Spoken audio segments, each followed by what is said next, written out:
সিলেট আমাকে ছাড়তে চায় না, সকাল ঘুম থেকে উঠে চলে আসলাম, এখন এসে বেড বাজকে গেল। আসসালামু আলাইকুম।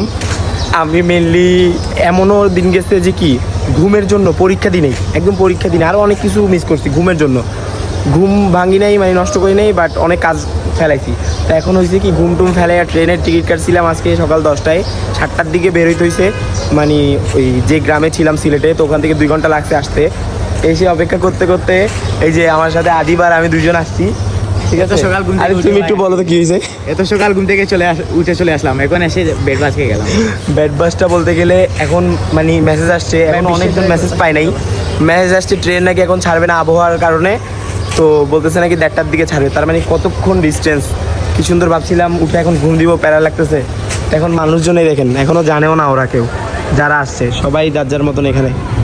তো ব্যাড বাসটা খাই গেলাম, আহারে সিলেট, কি সিলেট ট্যুরটা দিলাম না আমরা শেষমেশ একটা ব্যাড বাস। যাই হোক কপালে ছিল।